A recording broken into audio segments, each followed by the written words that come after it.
Ladies and gentlemen, welcome in. Hi, my name is Seth Wood, and you're watching Top Crop TV. We're going to bring you a little watch party here in just a minute, but let me tell you a little about Top Crop. Top Crop TV is a new series in our second season, all about growing crops to the top. How do we do that profitably, sustainably?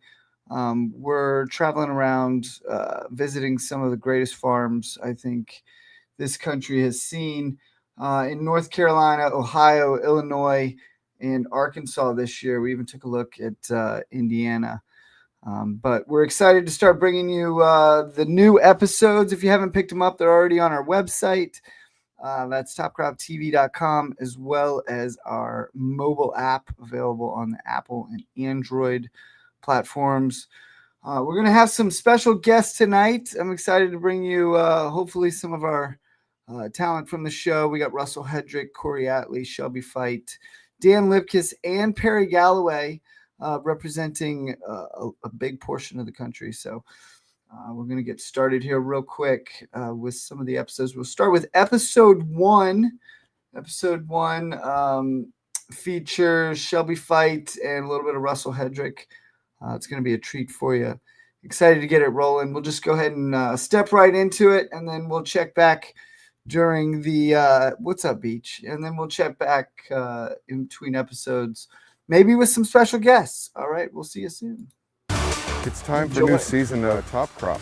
The health of our soil is going to contribute to us making money. I call it turning trash into cash. I'm still looking for big wins. I think it looks good.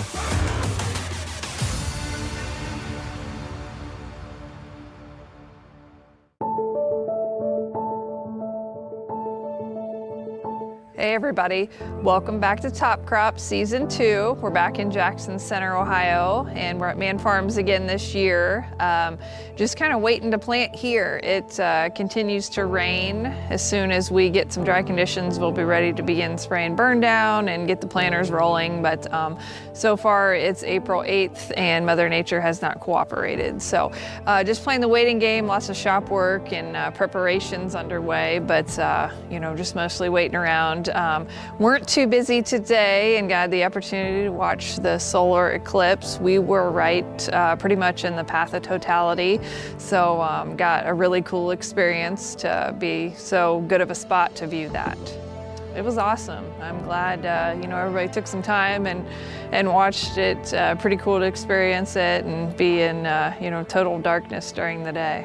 Path of totality lasts about 4 minutes. So we started viewing the eclipse about 1:54, and then totality was about 3:09.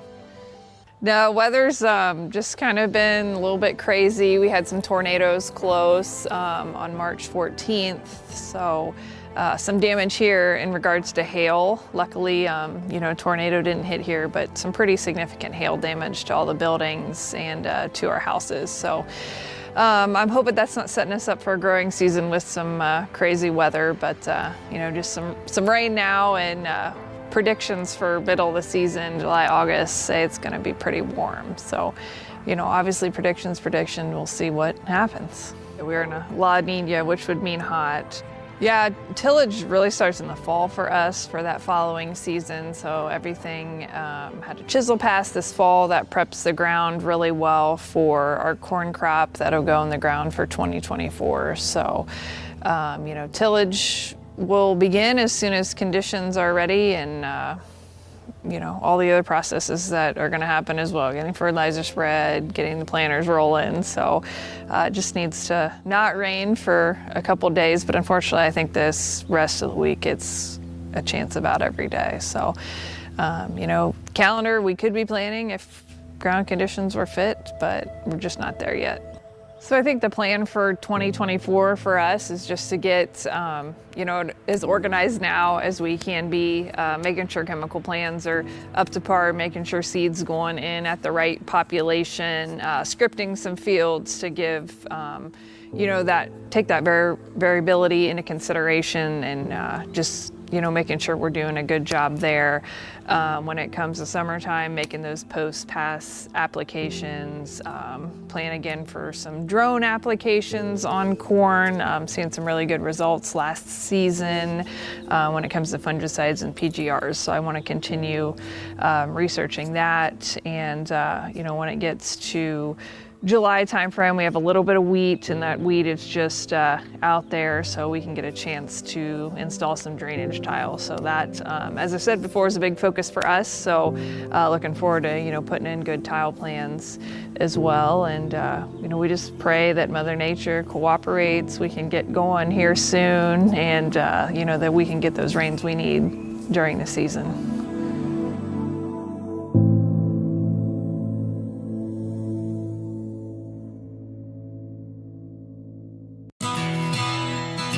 In the past 3 years, we're 365 GDUs behind schedule. So that is one of our concerns here. If we don't have solar, we don't have GDUs, we don't have photosynthesis, we don't have energy into that plant. So that's where, when you guys approached about Architect and being able to add that on at that V5 time frame, I was really excited for it. Definitely looks like it's doing its job here. I'm excited to take it to yield and see if we can't get it on every acre next year.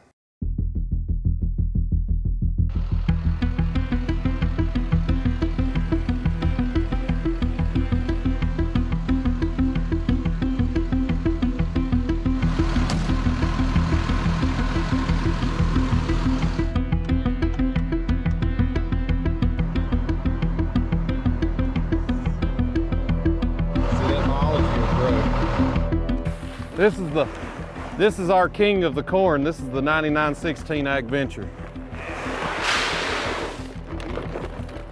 Get one more and we'll be ready. So I kind of think it's BS. I think if you're going for something and you don't at least tell everybody, hey, we're going for something, it just doesn't count quite as much. So I'm gonna, you might as well Babe Ruth it, make your call.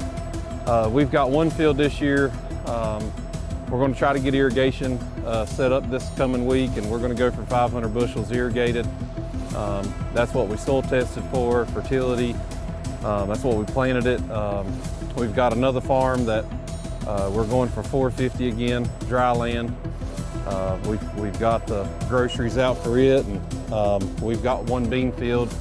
We're going to try for 150 again. I mean, last year, tornado kind of wrecked it there towards the tail end of the season, but if you're going to try for something, at least, tell some people about it. Show's going to come out.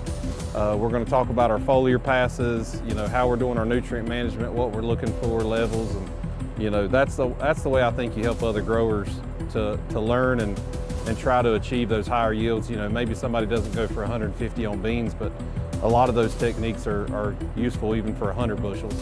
And so, stay tuned. You can see what's happening this season on the farm.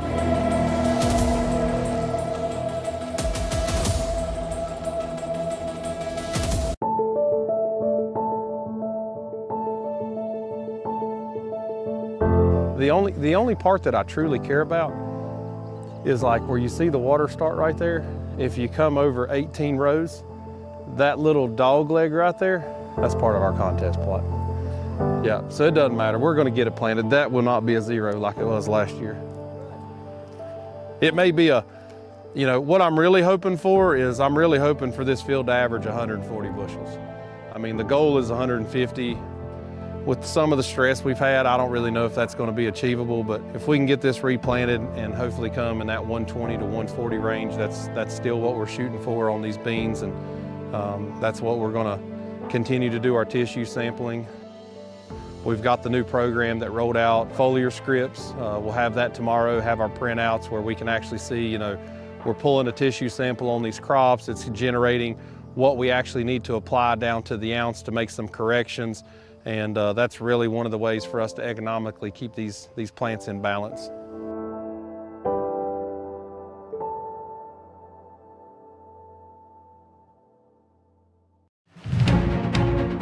We're running 32% nitrogen with a humic in it called Humic K. We're also running 1 quart of fulvic for every 15 gallons, 2 ounces of moly in furrow and 2 ounces in the 2x2. We've got 8 ounces of boron in the 2x2, So that'll be 4 ounces on either side of the row. On our in-furrow, we're running 1.5 gallons of total phos, the vermicompost, extract, we've got organic, we've got 2 ounces of calcium, 2.0 from Redox in the 2x2. Once we get the tanks filled up, you really want to have a large volume of fluid recirculating, but then we're going to put in our mainstay SI, which is silica. We'll be ready to roll, throw a little seed in the plant.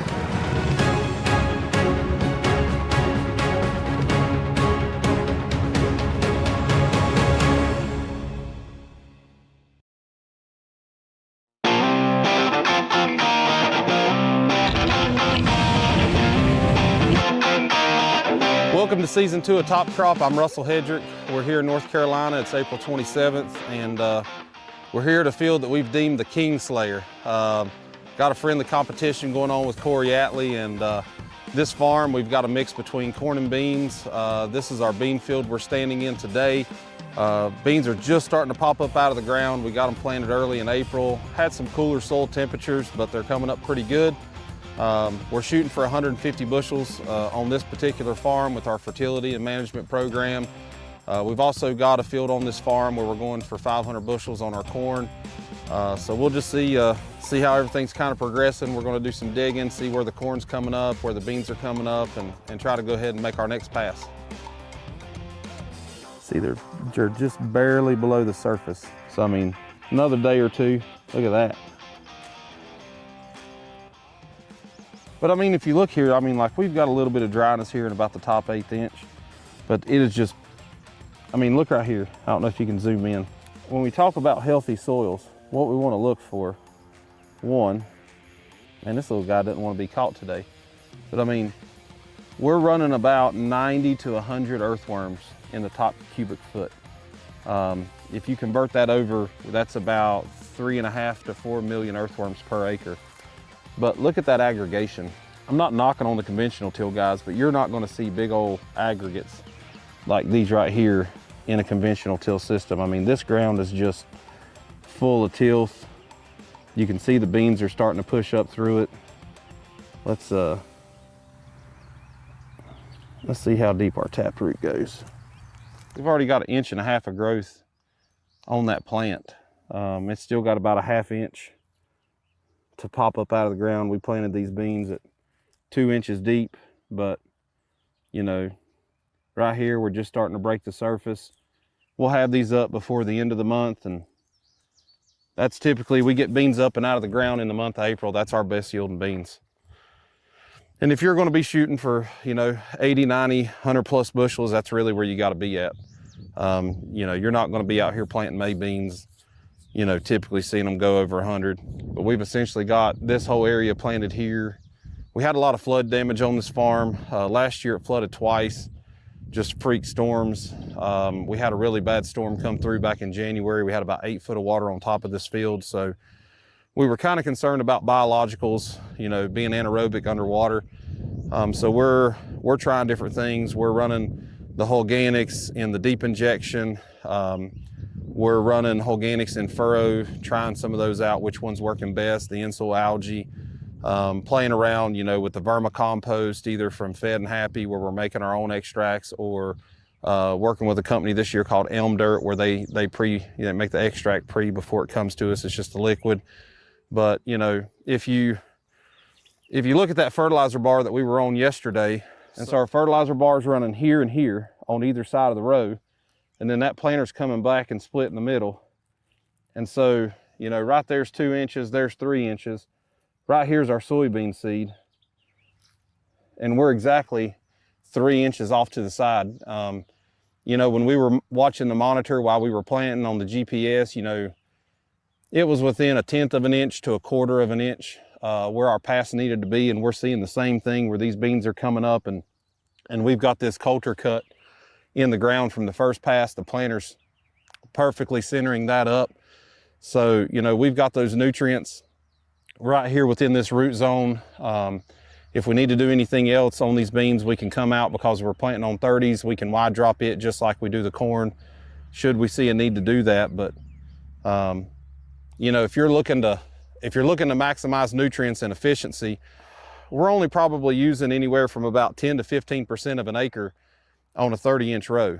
So that means if you're broadcasting dry fertilizer, 85% of that is not within the realm of where that plant's root system is.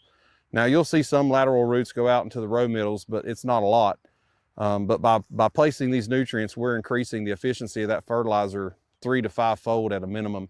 And then going deeper, because our corn and beans, the roots don't grow perfectly horizontal, they grow at an angle. And so we've got to get that deeper placement, so when those roots continue to grow out and grow down, they're able to hit this band probably within the first month and a half.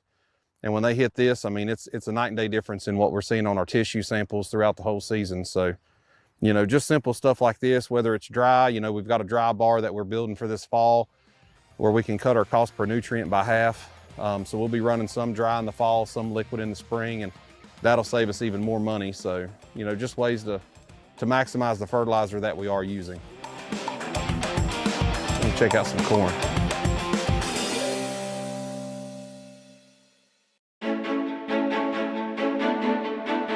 Over here on a cornfield, we're seeing the same thing. Our coulter ran right here and right here. And so right here's our row middle where we're seeing these corn seedlings come up. And the ground's still a little bit cool. We're running the Precision Smart Firmer, and our ground temps have been running 60, 62 degrees. I mean, it's not really warmed up yet. There's our corn seed right there. So like on this one right here, that's right at 3 1/4 inches deep. And that corn seedling's just starting to put its first radical out. Got some roots coming here off the bottom. I mean, just that little tiny root is going to help push that plant up. But I mean, essentially right here is where our seed's at. And if you look right here, once again, same thing. There's 3 inches. There's 3 inches. So we're still perfectly hitting that row spacing even on the corn side. But you know, once again, looking at the aggregation, the tilth of the soil, it's pretty nice. Got a lot of earthworms in it.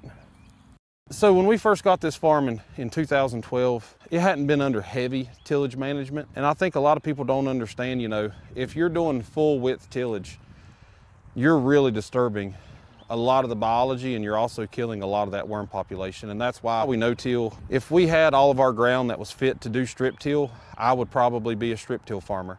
I see a lot of the benefits to strip tilling, especially in some of our clays. Even if it's on a 2 or 3 year rotation where, say, we strip till in the fall ahead of corn and get a cover crop established, you're changing the bulk density in that strip. You'll see cover crop roots.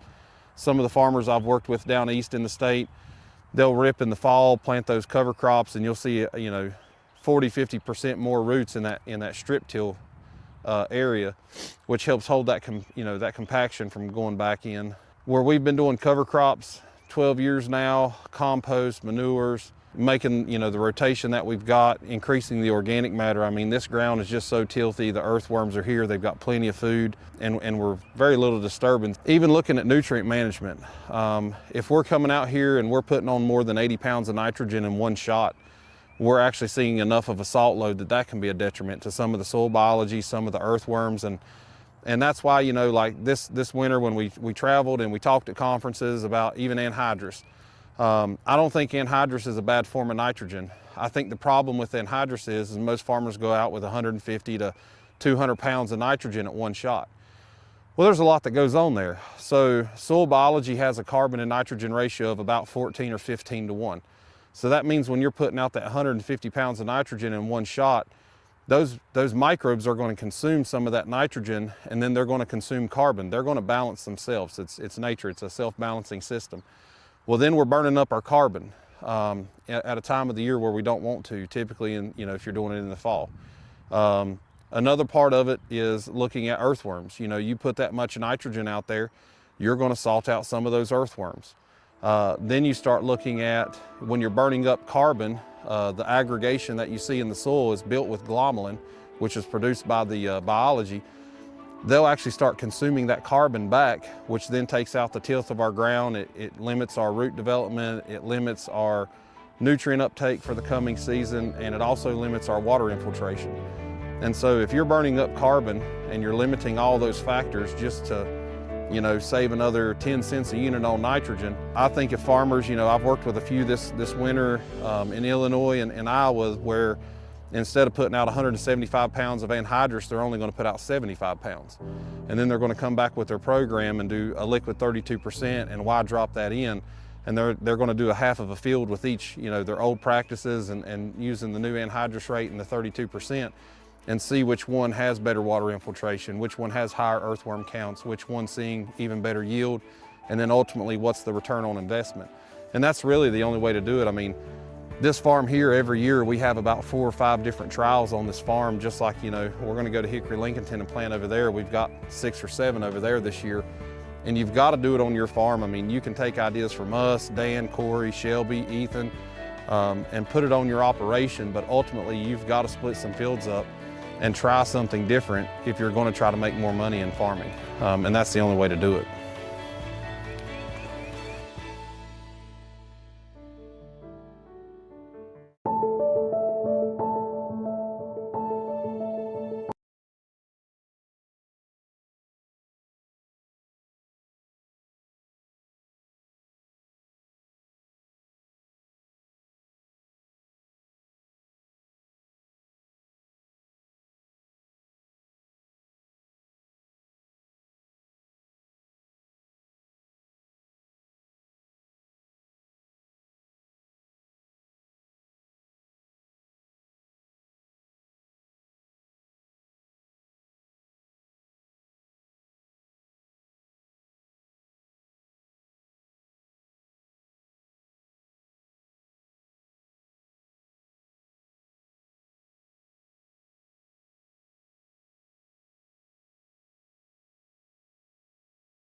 It's time for new season top crop.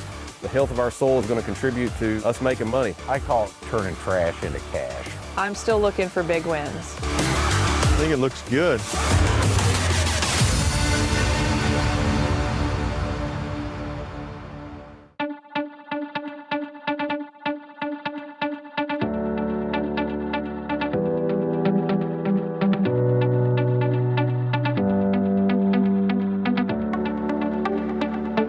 Welcome to season 2 of Top Crop. We are off to a great start in this 2024 season. It is May 2nd and we are wrapping up all the planting. So we are tickled to death. We're in the last farm, last field. We're about to be done. It's been a great year, great weather. Couldn't ask for any better conditions. It's almost 90 degrees outside right now. We got more rain coming in tomorrow. So right now we're very blessed, very happy. I'm Corey Alley, talking to you guys from Jamestown, Ohio, and we are here on our last farm finishing up planting for 2024. We're all excited. This year we're trying a couple new products. One from Ag Explorer, their Octane. It is a sugar product, and we're running that on every acre this year on corn and soybeans. Really looking forward to good things. We tried it the last 2 years. We've seen good results with it. So that's something that we've added to our full program. Something else we're trying this year that's a little bit different is a product called Fish. So It is a bunch of different biologicals and food for it, so it's going to be interesting to see how that pans out. This is my first year trying it, but we got a trial on both corn and beans this year, so really looking forward to it. Okay. You just ran out, didn't you?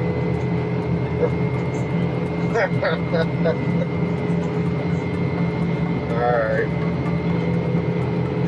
It's gonna be tight. I would just set up by the seed tender. If my light comes on, I'll call you and throw a couple 100 pounds in. Alright? Alright, that's it. We're down to the nitty gritty. I was junior, just ran out of seed. We got a pass and a half left, so hopefully I've got enough seed here. Everything keeps working. We got a lot of work to do this summer on these planters. The old girls, they got a lot of acres on them. Got to do a lot of maintenance on them this summer. Now we still got hydraulic oil on the seed tender, so I can refill if I need to, but I'm hoping to make it back to the shop before I have to. So once we get done here on this last pass and a half, we'll fold up and see what we got. So one of the things different for this year that we did for 2024 is on the bean stubble, so all the ground that's going to corn, so the soil that you see here was just hit with the Turbo Max. We didn't have chisel plow it, and then we hit it with the Sunflower Do-It-All machine. As you can see, you know, just doing those two things saved us a lot of fuel, because the chisel plow takes a lot of fuel to do. Is able to cover a lot of ground faster, and you can see the seed bed that we have is perfect. So really excited about that for corn stubble from last year that went to bean ground. We hit with a turbo till, and that was it. We went right into it and planted it. So it had no spring tillage, planted nicely. Really happy with everything. We did some trials with the Bednar machine. It was a little bit more aggressive, so we had to hit that with some spring tillage, and it worked up perfect. So very happy with it. All this minimal till is new to us, so we've kind of been trying a bunch of different things out to see what's going to work best for our operation, and we're still just trying to fill it out and see where we go with it. But so far, I kind of like everything that we've been doing, and it's been going good, so I have no complaints. Uh-oh, not planting near target rate? No! Is that true?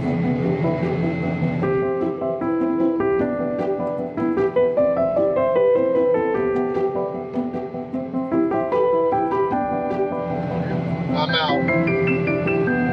Yep.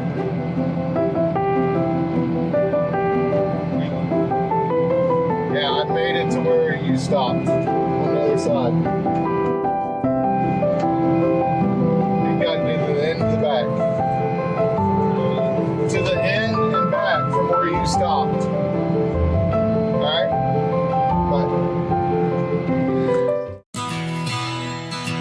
In the past 3 years, we're 365 GDUs behind schedule.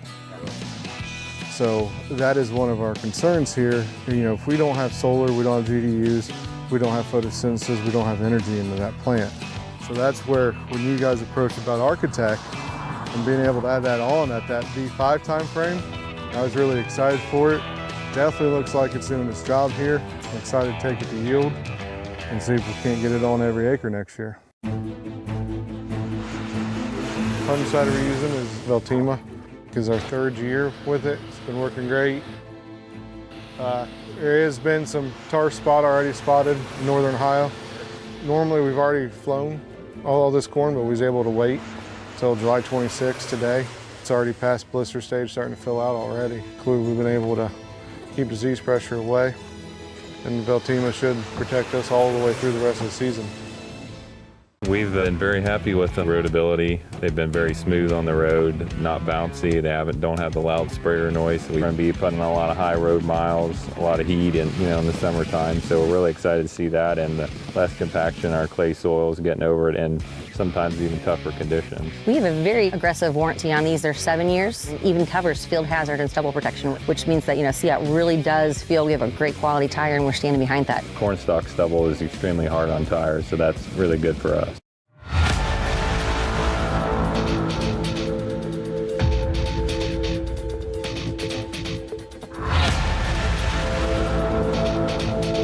Looks to me like pretty even emergence. Yeah, for the most part. That's just like out in here somewhere. So this was knee-high or more rye. We sprayed it, gave it a short day, went in and then with a high-speed disc, took it down and put all the green. It was still green then, So. And if you, so this is sandier. Oh, yeah. And as you go up in here, it's even more sandy. Gotcha. So if you, and I was watching it rain, and the water was running down through these valleys.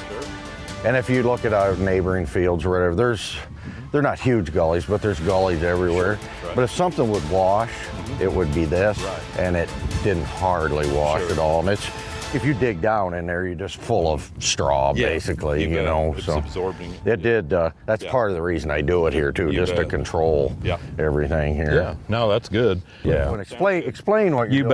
You bet. What we'll do is we'll take basically 3 samples and make a composite out of it. We're not really making soil recommendations. We're showing what our product baseline, how we start with, and then over time we start cycling more nutrients and making them available.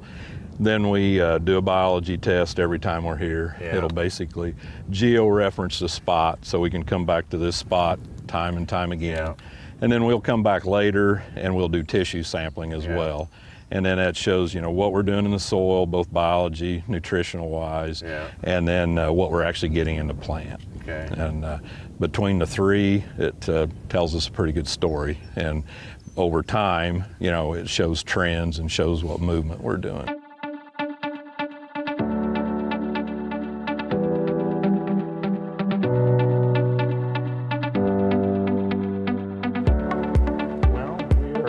Would you call this soil biome testing too? I mean, we're doing both. We're basically testing, how our product works versus where it's not used, building a baseline of what your soil biology is, plus your nutrition level in the soil. Right. That here's your home farm, and these are points. These are points I just took. Okay. This is up here.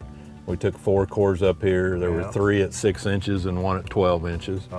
And you can hit that, and then it'll pull up and gives you your 4-digit code, the date and time. Okay. And then we'll pull this up here, and it's gives you the bulk density, pH, organic matter, carbon, your CEC, and then all your macro and micros. And they're in parts per million, so times 2 to get pounds per acre. So just while you're on this, so like this soil isn't that high a CEC, but we keep putting all this manures, and you see how like green manure, Yes, I did see that. Yeah. See, I think that relates. I think it's pulling that up. It does. If it was just straight sand, that would show lower. But with that organic matter in there, I think it's raising. It is, no question. Yep. The higher Which is a good thing. It is, exactly. More water holding capacity and better. It's like a parking garage for nutrients. The more lanes and you got in a garage, the more nutrition you can hold. So this is showing all your parts per million of stuff. Yeah. Here's your potassium. So double that. Pretty good. Phosphorus, Bray 1, P1, so you got 82 pounds available. Sulfur looks pretty good. Zinc looks good. Let's see, potassium, we already did that. There's your nitrogen showing right now. Probably doesn't have a lot right now on it, does it? If you were in the center of the row, I mean, like we banded the row, where did you? I just got it in the furrow, off about 3 or 4 inches. Well, that's right where one of the bands was. So, Gotcha. Should be, but we've had enough rain, it might have washed half of it gone by now. But. And then we can go in here and it gives you your geo reference, and then we'll put notes on it to tag it where it was taken and everything. Well, that's pretty cool. Yeah. Bulk density, Yeah. it's not too bad. Anything, our goal is if you could find soil that was 1 or less, the better it is on getting porosity in the soil and better air movement, water movement. Your roots are less restricted the lower the number. Was worked ground going to just show that a lower number? A little bit, but not necessarily. Not a lot. Okay. No, not especially after we've got some rain and stuff on it. It's going to fill back up, but it will show your pH 6.4, organic matter 2.65. This aluminum? Yeah, aluminum. That seems awfully high. It is, but it shows up high everywhere. It does. It does. Now, on a regular soil test, I've never noticed it being that high, but I wonder why this one's showing it that high. Yeah. I mean, that seems pretty high. It does to me too. And aluminum's not a good thing. It's not. No, I agree. You don't want any of it if you can keep from it, unless you got a mine. Right. But so that might be something needs. I don't know how you address it. You really can't address it that I know of. So far, wherever I've tested, it's been high. It seems like. In the 10-state area. We try to keep from putting anything that has any of that in it. The manure's probably got some, but it'd have a little bit, yeah. So I don't know if it's naturally occurring or it's common stuff we've applied over the years. I think it's a combination of things. I think some's in the atmosphere as well. So anyway, that's kind of that part of it. So this is organics with deep injection. This is organics with dry over the top. And it should be 18 rows to the next flag. And this is our organics with dry fertilizer broadcast. The plant health is definitely better. We're seeing the first lower leaf is starting to stress a little bit. Here we might have been 1 or 2 leaves below the ear leaf that's already started to drop off and brown up. So I mean, the crop stress is a lot less where we had the organics. Another thing that we're doing, the sugars, octane. We got to have that sugar. We got to have the kelpine for the stress mitigation. And then the big one, something we found out just 2 years ago, we've been toying with and we found it consistent.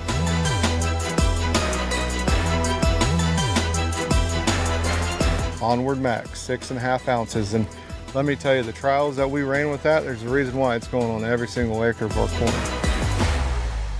Choose your herbicide. Choose your pest protection. Choose AgVenture. The latest trait technologies featuring the power of the Enlist weed control system, plus the quality and service you know and trust. Produce more bushels with 4-seed Enlist and PowerCore Enlist corn from AgVenture. Visit agventure.com/corn traits to get a whole farm solution with the latest corn traits.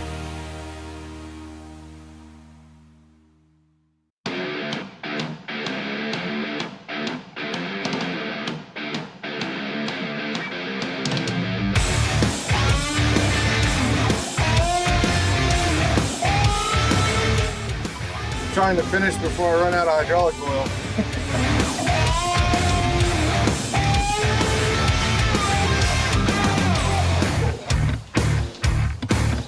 So we had a line split yesterday.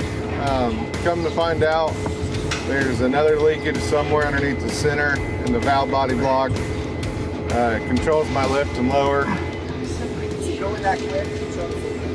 Yeah, it's that big of a leak. Kind of separated.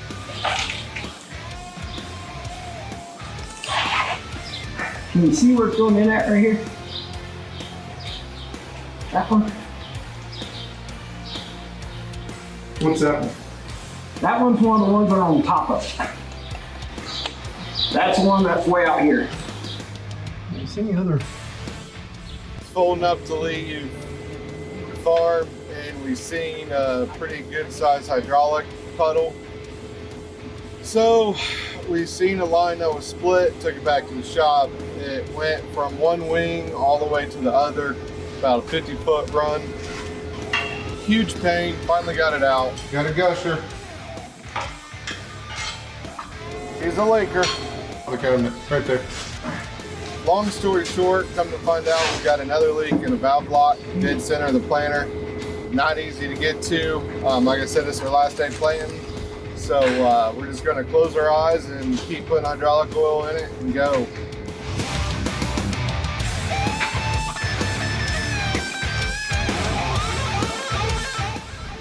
funny you found it on the backside. I got to narrow down to 2 possible ones. 2 possible? Mm-hmm. All right. We're getting somewhere. There you go. Okay, so not breaking everything else in sight.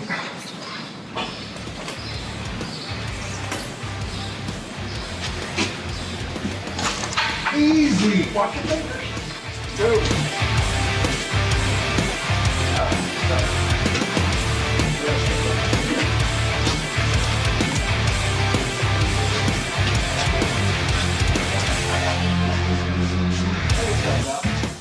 She got a hole. I would be down for a while. I was down for like 4 hours yesterday doing that one hose. Made the choice just to close my eyes and go with it and get it done. 2024 planting season is finally a wrap. The old girl made it back here. We had enough hydraulic oil to make it back to the shop. Junior's planter's got some issues. My planter's definitely got some issues. Crossed a lot of acres in a short amount of time, but luckily it's all over with and everybody had a safe planting season. Now it's on Mother Nature. Hopefully she comes up here in the next few days. We'll get some good weather and we'll be back to show you how we're going to feed it this year.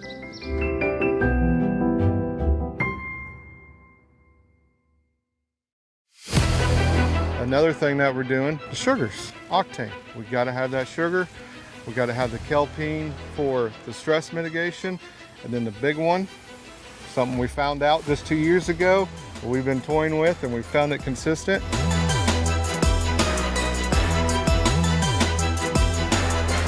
Onward Max, 6.5 ounces. And let me tell you, the trials that we ran with that, there's a reason why it's going on every single acre of our corn.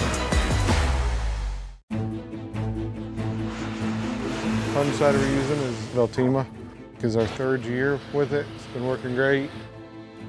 There has been some tar spot already spotted in northern Ohio. Normally we've already flown all this corn, but we was able to wait until July 26th today. It's already past blister stage, starting to fill out already. Clearly we've been able to keep disease pressure away, and Veltima should protect us all the way through the rest of the season. Wheels are turning. Top Crop, hey, we're gonna show our plant and tractor and the tires that we decided to use on it. We got a Deere 8370R, and obviously, you know, we're pulling a 24-row high speed, so we need to put all the horsepower to the ground, and we needed something that could carry a lot of weight. We're carrying these big tanks full of fertilizer. So Seat had a tire that had a high load carrying, weight carrying capacity, and also I really like their tread depth. So we looked at that and ended up deciding to put them on the tractor, both front and rear. So noted the roadability of this was perfect. You know, these tractors run 26, 27 miles an hour, carrying weight or no weight, and I had no issues. It felt good and smooth, no hopping, no vibration, really smooth set of tires. They got something figured out with a rubber compound or however they're doing it, but really like the roadability. So Seat is a company I didn't know a lot about, but after researching them, looks like you know, they're up and coming and got a really good tire. Something else I'm really looking at when I look at new tires, I mean, just this tread depth, right? I mean, look how deep these bars are. That's, you know, they're that deep. That's a lot of wear. That gives you a lot of hours of use. You know, on a tractor this size, it all depends. A lot is just how much you rode, go up and down the road, but you know, 2,500 hours a set of tires ought to do easily, you know, unless you're just roading all the time, and that's kind of hard on them, but you know, 3,000 hours, lots of times for a tractor needs a set of tires. So it's quite a while. So if you're gonna make a purchase on a set of tires, you might as well get the ones you're gonna like. We actually, before too long, are gonna need a set of what we call our skinnies on the big New Holland sprayer, and we're definitely gonna look at Seat on those also. That's probably the next set of tires that we're gonna need. Well, the skinnies are just fit down between the row better. The floaters, you know, are more for like pre-applications, with fertilizer and chems before you plant. Now we have run the floaters, after the plant or two, but definitely when you have the crop up, then that's when we run the skinnies or the smaller tires. I think they're going to hold up well. Looks like, talked to some of the company people. They were real happy and knowledgeable trying to find us the right tire, because I had something kind of, a little unique, just because I wanted, more weight carrying capacity than like a competitive tire would do. So they found the right ones for me, and we put them on. Between the weight carrying capacity and the tread depth, they seemed like a good choice for us, and that's what we put on. So you might want to take a look at them. Not everybody's heard of them. They were new to me, but I think we made a good choice. Seat tires, check them out.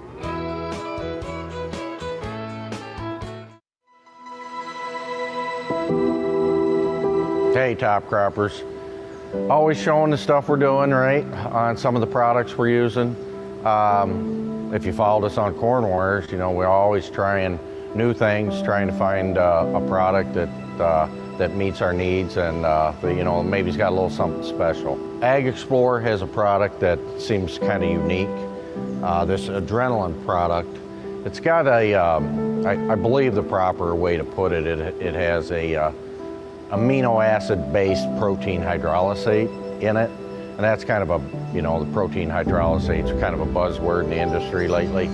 With the protein hydrolysate, and there's some fulvic acids, and they call some of their, I don't know if it's insert technology or something they call it. It's basically as a starter fertility system amendment, or to enhance it, probably an enhancement would be the right way to put it, just to help everything work better, to get the roots to take off. That's the biggest thing with a starter, is to really get the roots up and going. So adrenaline looks like it's going to be a pretty good product for them and for us, I hope.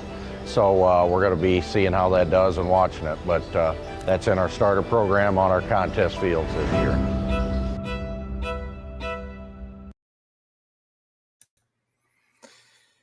There you go, episode 2. That's episode 2, Top Crop Season 2. That's the root of the matter. We got to take a look at Atlee finishing up planting for the season, but ends with a hydraulic breakdown. And then we had Dan Lipkis taking a look at some drone applications, works with the cattle, talking about soil tests with organics. Pretty good episode there. Russell Hedrick. We got Russell Hedrick in the building, ladies and gentlemen. Welcome, Russell, the king of Regen. How's it going, Russell? Good, buddy. How are you? I'm doing great, man. No complaints here. No complaints. Enjoying the watch party. Y'all did an amazing job this year. I don't think anybody let any grass grow under their Seat tires this season. No, probably not. Probably not. The Seat tires look pretty good, though. Dan makes them look good. Yeah, I think whenever we'll probably have to change some tractor tires after this growing season. And we've already, like I was telling you, we've talked to our local supplier. That's what we're going to be going with. Nice. Love to hear that. Love to hear that. They seem, you do a lot of time on the road moving between fields, so that should work pretty well for you. Yeah, that's what sold me on it was, hearing Dan talk about it. And then you got Shelby and Ethan. They cover so much ground. I think that's going to be helpful for us.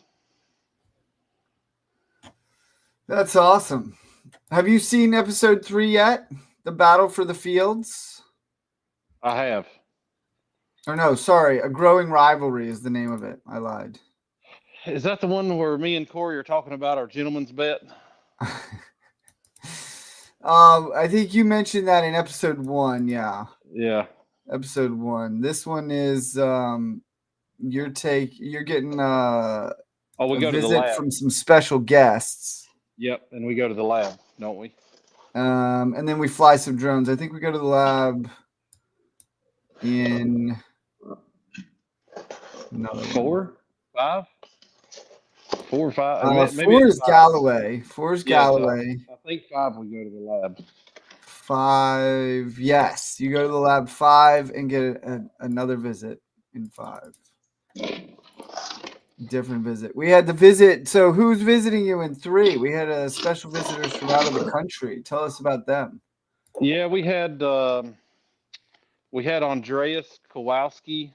He runs the NatBio Institute, and got to meet him at the corn conference down in Venezuela in March. And those guys in Venezuela were spending $100,000 plus on corn planters, and they were showing me what their stand was like, and I was like, guys, you're losing 50% of your yield the day you plant. And so Andreas is like, well, if your planter's that much better, I'm gonna fly to the United States and check it out. And we were walking the field, and I mean, you would check a good couple acres, and you might find 10 plants that maybe had some spacing. It wasn't really singulation, but spacing, and that was probably because we were hitting rocks. So they actually made the switch and built a whole new planter down there for planting this fall, and they said it's some of the best corn yields they've ever had. Nice. Yep. That's what I like to hear. And then we had a group from Australia, Oklahoma, pretty much from everywhere. Ray came up, had the real talk. That thing was serious. That went semi-viral on the internet there. Tell us what you were talking about in that deal. Actually, there's a lot of people that I don't know. Maybe we're I'm trying to think of what word that would be, intimidating or something, but like somebody was talking about using citric acid, and there was a person on Facebook, they were like, did you see a video in a guy's shop where they were talking about this? Is this where the idea came from? He's like, I'm not trying to be controversial and say his name, so I guess there's some controversy there with using citric acid, but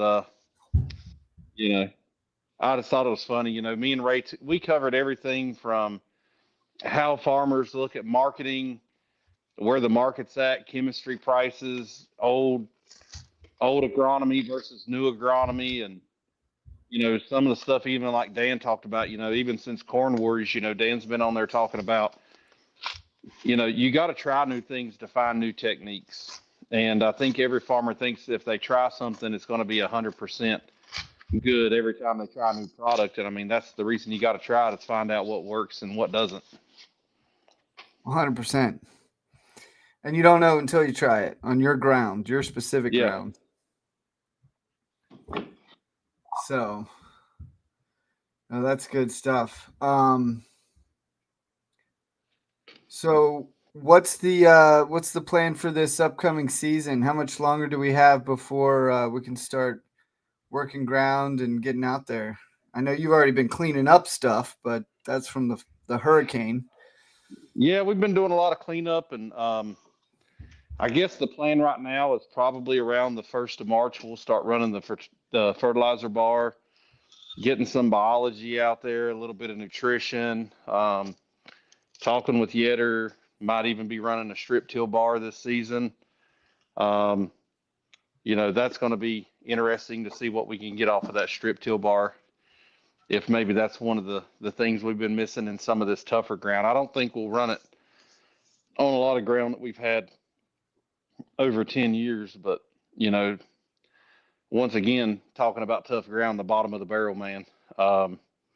Get that root zone, our planting depth a little bit better. We're looking at, essentially building a box around the seed. So if we do strip till, we'll go below the seed, the fertilizer bar will go on each side of the seed, and then with the corn planter, we'll go right over the top, and we're building a biologically enriched environment all the way around that seed. Nice. Yeah, protecting that seed and giving it all the available nutrients that it can find. Yeah. I love it. Well, look, should we get into another episode here? Yeah, let's roll with the next one. Let's go with the next one. This will be episode 3, friends, a growing rivalry. As the crop begins to sprout, the sun heats up. Hedrick gets a visit from special guest and flies some drones while Dan demos a drone, plants, and checks crops. So pretty exciting episode. Y'all check it out. Here we go. For new season Top Crop. The health of our soil is going to contribute to us making money. I call it turning trash into cash. I'm still looking for big wins. I think it looks good.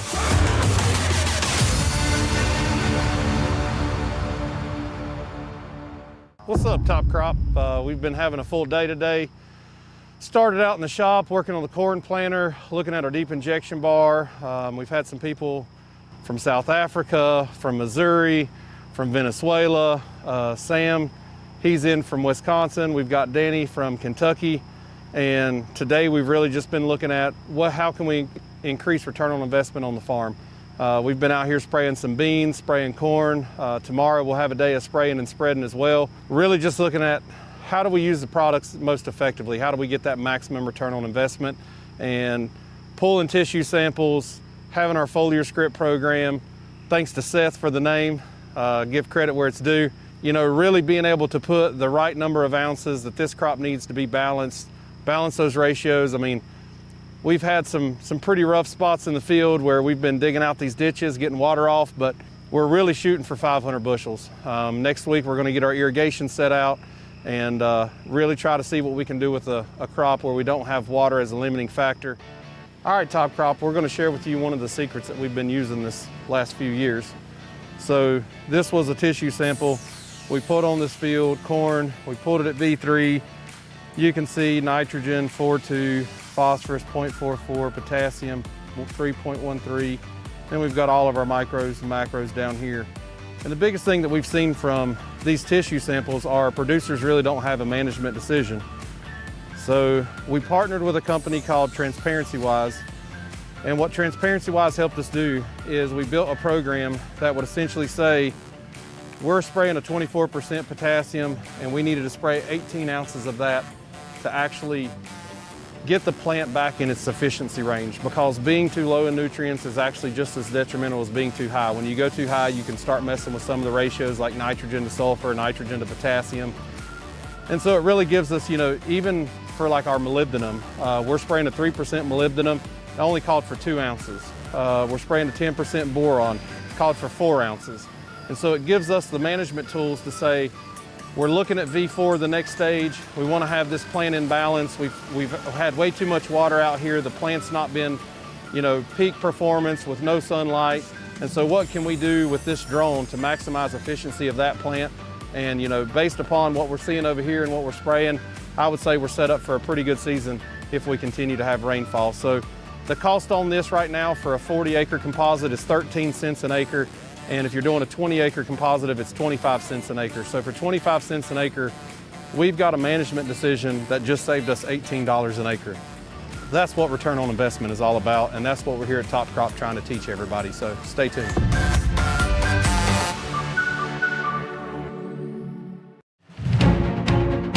We're running 32% nitrogen with a humic in it called Humic K. We're also running 1 quart of fulvic for every 15 gallons, 2 ounces of moly in furrow and 2 ounces in the 2x2. We've got 8 ounces of boron in the 2x2. So that'll be 4 ounces on either side of the row. On our in furrow, we're running 1.5 gallons of total phos, the vermicompost, extract. We've got organic. We've got 2 ounces of calcium, 2.0 from Redox in the 2x2. Once we get the tanks filled up, you really want to have a large volume of fluid recirculating, but then we're going to put in our mainstay SI, which is silica. We'll be ready to roll, throw a little seed in the plant.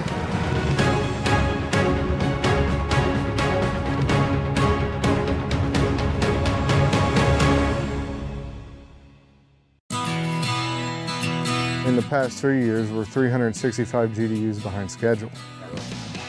So that is one of our concerns here. You know, if we don't have solar, we don't have GDUs, we don't have photosynthesis, we don't have energy into that plant. So that's where, when you guys approached about Architect and being able to add that on at that V5 time frame, I was really excited for it.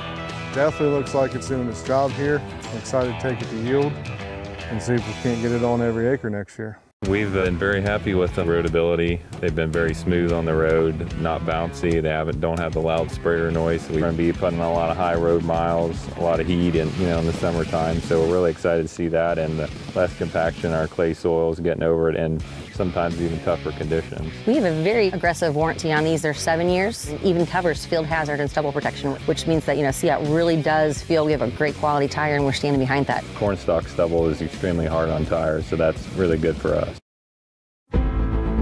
What's the coolest thing we're doing this year? I think it's the relay cropping. Might not make the most money, might not even work, but it's pretty cool. It's pretty cool to look at, it's pretty cool to try. I think we're gonna be successful, but not gonna say that till we get her harvested. As you can see, we planted. We got our twin rows right down in between the wheat rows, which was, I copied kind of what Jason Mock's doing out in Indiana. A lot of you guys have seen him on social, and I spoke with him. He gave me some pointers, so kind of using him as a little bit of a teacher. Give credit where credit's due. It's new to me. I mean, we're treating the wheat like we normally would. We're giving it nitrogen. We were successful in keeping the nitrogen off the beans with streamer bars. Today, we put fungicide on and some micronutrients on the, well, I was gonna say on the wheat, but it's actually over the whole field.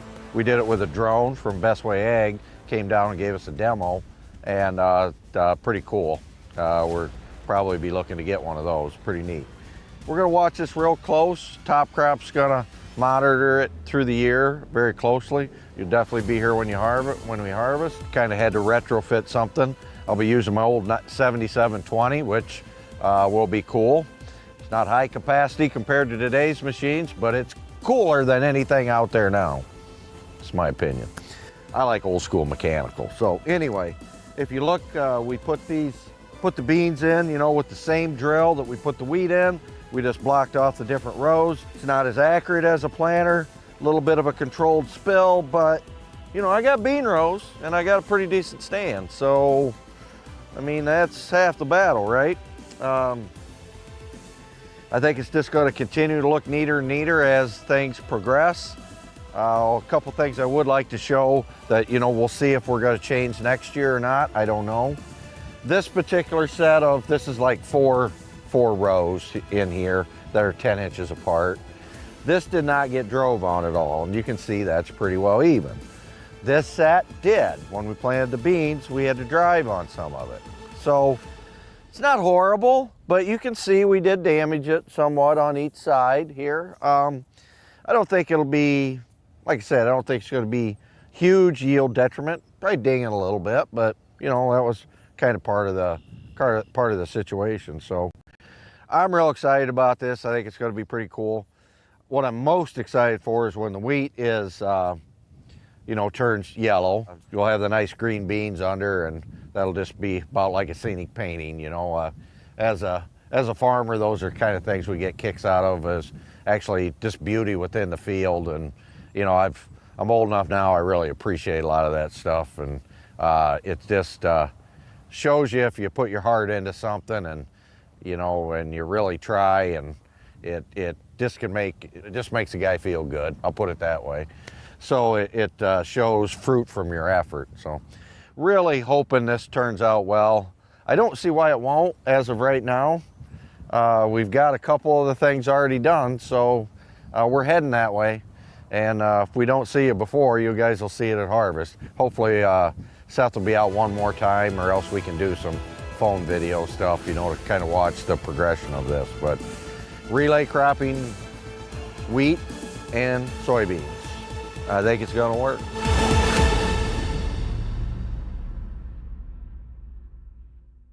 Hey, top croppers, Upward, another product we are using of Ag Explorers this year. It was in our starter program on the planter for our contest cornfields. What this product is, it's kind of a three-way product. It has fulvic and humic in it. It has sugars, I think a combination of sugars, I believe. Complex carbohydrates, I think, if you want to get fancy. It also has a phosphorus enhancement thing in there, and I don't know the technology behind that or exactly what it is, but anytime you can get phosphorus to get into the plant quicker at an early stage, you know, that's a big thing for us in our starter programs. The name kind of says it all, upward. That's the design. It's a starter enhancement to get that crop, that little seed right up out of the ground and going, and that's what we're after. So upward from Ag Explorer, you might want to take a look at this one. It's kind of an all-in-one jug thing. It's got 3 different components. Give it a try. So this is Organics with deep injection. This is Organics with dry over the top. And it should be 18 rows to the next flag. And this is our Organics with dry fertilizer broadcast. The plant health is definitely better. We're seeing the first lower leaf is starting to stress a little bit. Here we might have been 1 or 2 leaves below the ear leaf that's already started to drop off and brown up. So I mean, the crop stress is a lot less where we had the Organics. Another thing that we're doing, the sugars, octane. We got to have that sugar. We got to have the kelpine for the stress mitigation. And then the big one, something we found out just 2 years ago, we've been toying with and we found it consistent.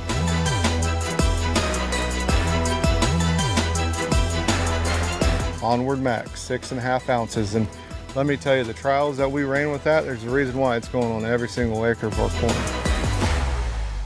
Choose your herbicide. Choose your pest protection. Choose AgVenture. The latest trait technologies featuring the power of the Enlist weed control system, plus the quality and service you know and trust. Produce more bushels with 4-seed Enlist and PowerCore Enlist corn from AgVenture.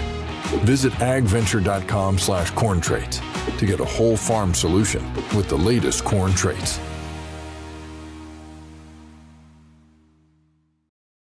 Hey, I'm Russell Hedrick and you're watching Top Crop. We're here today in one of our plot fields where we've been working with AgVenture and Sweetwater Creek Seeds. We've got Brooks and Brooks. Makes it easy for me to remember when I need to order. We've got several different varieties, 2816, 4713, 3517, 3514, 318, 9916. 9318, 9916. We've even got some 6010 and the junkyard dog. The old junkyard dog 9583. We replicated this field with the plots here on the upper part. We're actually working with some of our biologicals in the middle of the field where we added Calfa from Miller Chemical. It's a carboxylic acid, supposed to help us with nutrient availability. And then right below that, working with Corey Atlee at Advanced Yield, we put in some kelpine. Came out here a couple weeks ago, started doing some root digs, and we're already seeing, you know, massive differences from just straight fertility to adding the Calfa and then even adding the kelpine in. And really kind of happy with what we're seeing from these AgVenture varieties. But we speak to the guys up above us, and they're telling us that they think the 2816 may be a better fit for us all the way around as a whole package on the 2816. And if a farmer needs more modes of action, you know, the 2816, that's going to be the Vorseed, correct? That's the PowerCore and PowerCore. Yep. Okay. So it'll be Roundup Liberty and Enlist. Okay. Yep. So, you know, as well as the 9318, I believe we'll have that. The 9318 will be the PowerCore. Yep. So, I mean, we don't really have to have those tools in our toolbox here yet, but you know, there are other areas that they may need those modes of actions, and that's just another brand, a line that y'all can come in with the brand and give them some other options on their herbicide passes. That's right, and our whole bean lineup will be fully Enlist in 25. Okay, so fully beans by 25. Yep. Okay, so we've been planting, so last year this field was the 49 A1E beans. It was the first year that we had planted those, and you know, put lots of pictures out. Some of them made the show in episode 6, and I mean, this ground is not terrible ground. This is kind of our middle of the road ground, really heavy in clay, high iron content, and those beans really performed well for us last year. I think this field average ended up being like 79, 80 bushels, which was a really good year for us because we were dry. You know, this year we're trying the new 4.8, giving those a try, seeing how those are going to work out, and you know, stay tuned, see how we're progressing with these plots and what we're going to see for yield and how we make the, you know, ultimately for us, you know, doing these with Sweetwater Creek Seed, that's how we make the decision for next season, which one of these varieties are we going to start putting over more acres and see the most yield out of them and most return on investment. That's right. And we actually make our own seed choices from decisions from plots like these, so it really helps us in the future. If you're interested in working with either one of you guys, Sweetwater Creek Seed out in the eastern part of the state, how do they get a hold of you, Brooks? You can get a hold of me at sweetwatercreekseeds.com. Yep, Facebook, Sweetwater Creek Seeds, Instagram as well, and we also have a Twitter page. But the old man runs that, so be careful. Kind of the funny thing this year for us is, it's fun to have some good competition, and I'll tell you guys, I sent Corey a picture of some of our Ag Venture corn, and he sent me a text message back, and it was a picture of Ag Venture Seed, and he said, "Hey, I'm gonna beat you with your own brand." So maybe Corey sees the same success with Ag Venture that we're doing, and I know he also plants a lot of other varieties. I mean, they got a ton of acres to cover, but looking forward to the season, and maybe you guys can make it back out here harvest time. We'll get these plots picked and really see what we're getting off of them. Look forward to it. See what kind of yields we get this year. Another thing that we're doing, the sugars, octane. We got to have that sugar. We got to have the kelpine for the stress mitigation. And then the big one, something we found out just 2 years ago, we've been toying with, and we found it consistent.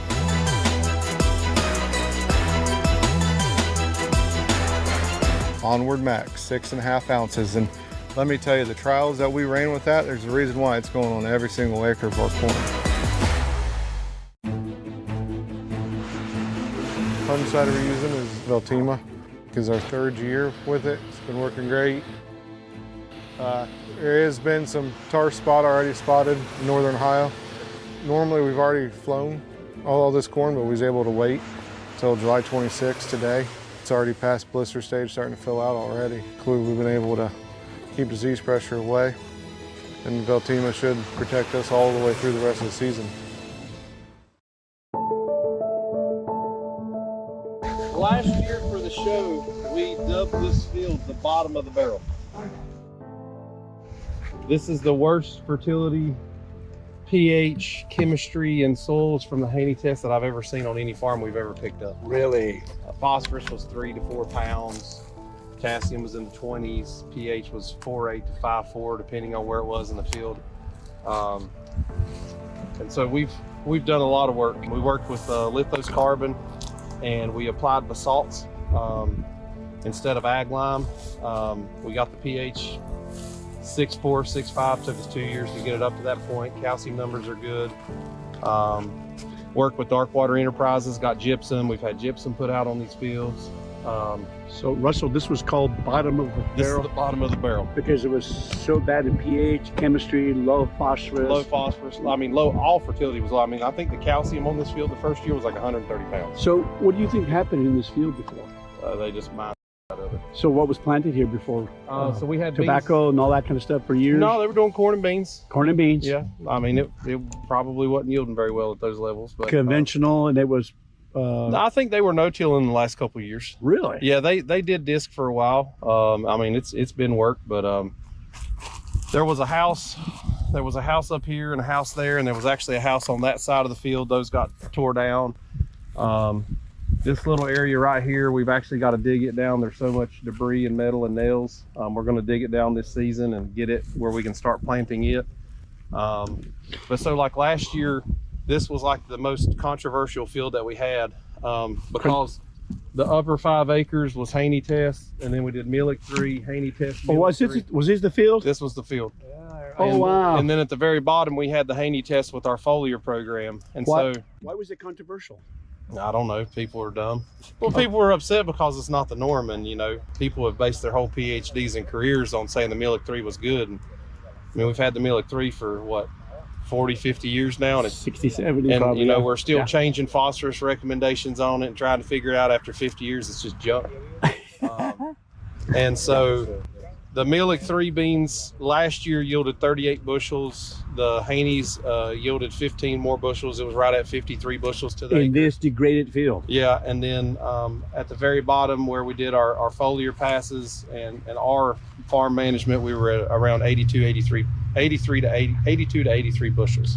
On the Haney test, we did nitrogen, phosphorus, potassium, We did hot water extraction with the Haney test for boron. And so there was a 1/4 pound difference in boron.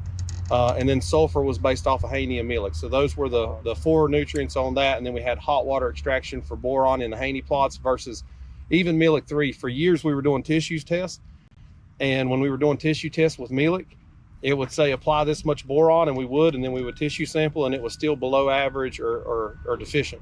And then Lance told us about hot water extraction boron and molybdenum, and I think we're paying $4 to have that, and they're 2 to 3 times higher rates. Oh, efficiency. Well, it's 2 to 3 times more boron based on hot water extraction than Melic, and that's the first time we started seeing sufficient, adequate, and even some hitting some upper end high numbers. And so we did that in 5-acre replications all the way down the field, and then the very last 5 acres was the plot with the Haney and our foliar plant. There's orange flags on both sides of the field. It probably looks like an industrial park's getting ready to go in here. So this year we've kind of done the same thing in corn. We've got Haney plots, we've got Melic 3 plots, and then we've also even got plots in this field with biology, without biology.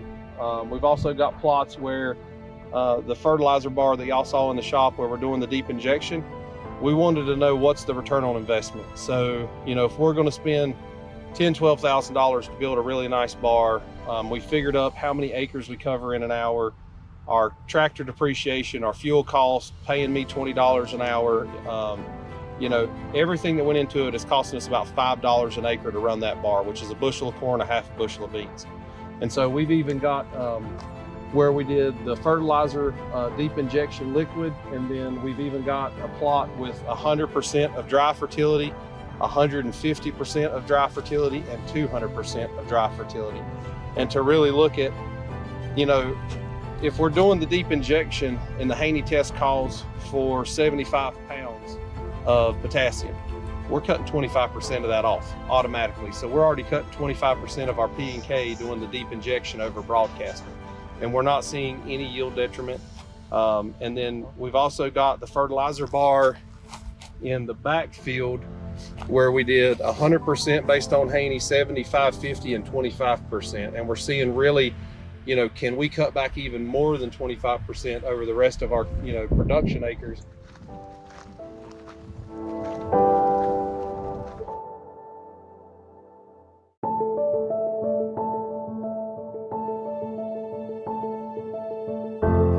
The only part that I truly care about is like where you see the water start right there. If you come over 18 rows, that little dog leg right there, that's part of our contest plot. Yeah, so it doesn't matter. We're going to get it planted. That will not be a 0 like it was last year. It may be a, you know, what I'm really hoping for is I'm really hoping for this field to average 140 bushels. I mean, the goal is 150. With some of the stress we've had, I don't really know if that's going to be achievable, but if we can get this replanted and hopefully come in that 120 to 140 range, that's still what we're shooting for on these beans, and that's what we're going to continue to do our tissue sampling. We've got the new program that rolled out, foliar scripts. We'll have that tomorrow, have our printouts where we can actually see, you know, we're pulling a tissue sample on these crops. It's generating what we actually need to apply down to the ounce to make some corrections. And that's really one of the ways for us to economically keep these plants in balance.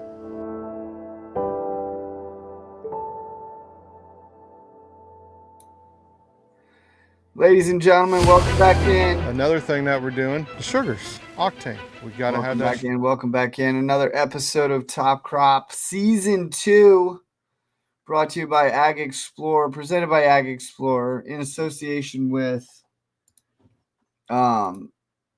BASF. We got some incredible sponsors I'd like to mention. We got to get Russell back in here. Russell's got to get back in here. I wasn't able to bring him back on stage for some reason. There we go. Now we can add him. There we go. Welcome back. Sorry about that. Back in the show. Back in episode 3. That was a good one. You've had so many good ones, I'd forgotten some of those parts. I know, the Ag Venture. I had to put on my Ag Venture hat for just the occasion. Those seeds are doing some incredible things. Tell us a little about what Ag Venture's done for you, and then if you can elaborate a little bit more on the deep injection. I kind of piqued our interest there a little bit. Plus, I think we had a question from the chat at some point. I mean, for me, like Brad, one of their seed specialists, being able to get a hold of my dealer and get, information on certain genes that are expressed in some of these ag venture plants, the fact that they're doing these local plots, and we know what's working in our local area. Um, their cold germ is the best in the industry. Don't mean to knock on anybody else, but it is the best. Um, and so if we're trying to get out there and plant early beans 1st of April, our stands are phenomenal. Same in corn. And then really talking about that deep injection, man, that thing really shined this year. 100% dry fertilizer was roughly 135, 140 bushels. Um, Stepping that up to like 150 percent dry, we were in that 160 range. By the time we got to 75% on the deep injection, we were over 200 bushels.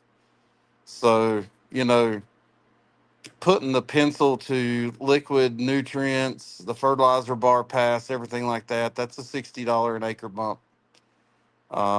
every day, all day. And that's on the low side. So we're going to keep pushing with that. Maybe we'll do some more of that for season 3 and do it on a couple different fields. And the only thing that I hate about doing stuff like that now is we know that we're losing yield. But it's also a way for us to verify still what we're doing. So we'll still do some. It just probably won't be as big of a scale.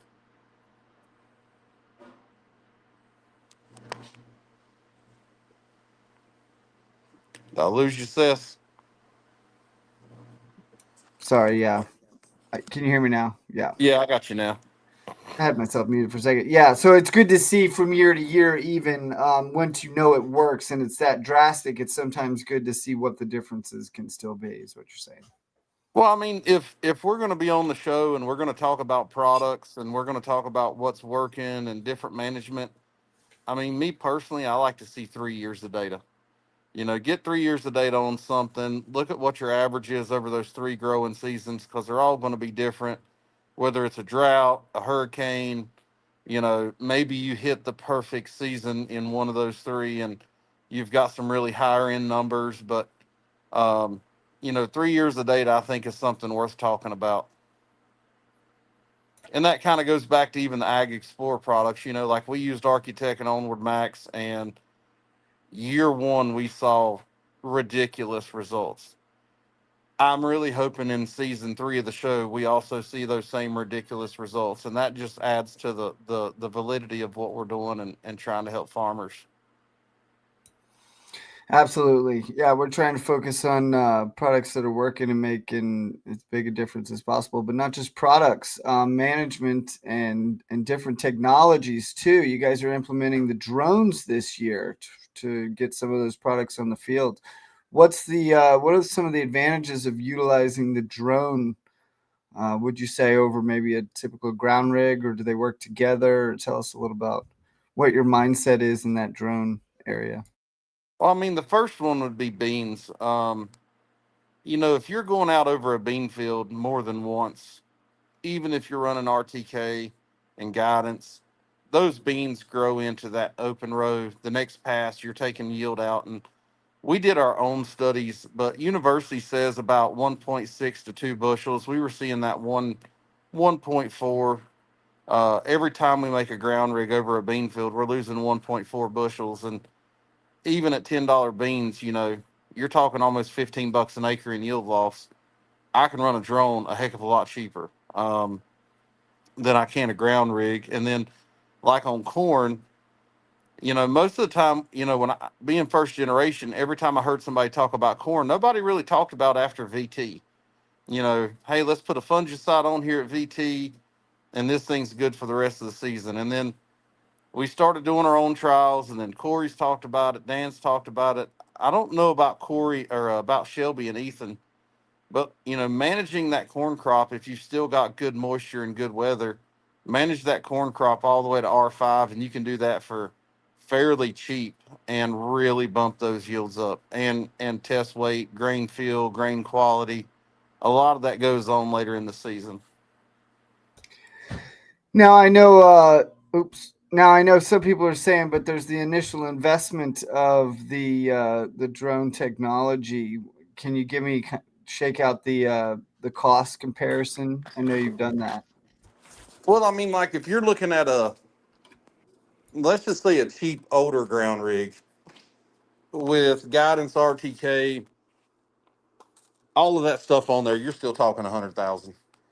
I mean, you might find a good deal for 60 to 80, but you're still talking $100,000. You want to get something new, like you're looking at a Hagee STS-12 or something like that. I mean, you're $500,000 to $750,000 versus you can get a drone, 3 batteries, a generator. You can pretty much be like turnkey full setup for under 40 grand. And, not knocking on Seat, they make great tires, but those tires aren't cheap because they're good.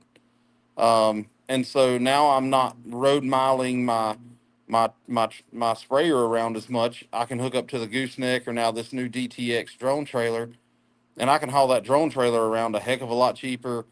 You know how our roads are here and how narrow they are, and what we're fighting with that. So we can get the drone into tighter places and do more stuff. And then we look at timing. Say you've got stink bugs in your corn at tassel and you need to spray an insecticide.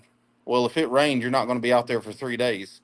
Well, I can go do it with the drone and hit, be 3 days ahead. That's yield. Or beans. Say we got, frog eye leaf spot or a disease in beans and we need to make a fungicide or a foliar pass. I'm not waiting 3 days for it to dry out. Are you muted? Yeah, you got the ability to go because those fields, you don't have to wait for the fields to dry. That's nice. Yeah. But there seems to be, in a lot of instances, the application for both. Like, I don't know that you could you use just one of them on your operation, or do they complement each other pretty well? I think you're still, seeing a need for both, or maybe you have a smaller ground rig. I think that's where we could go in the future, is still have a smaller ground rig and then have the drone and have less costs in total. But, if you're putting down a residual herbicide like Authority XL or Envive or anything like that, you're going to want a little bit higher spray volume than probably what you would want to do out of the drone. You could make it work.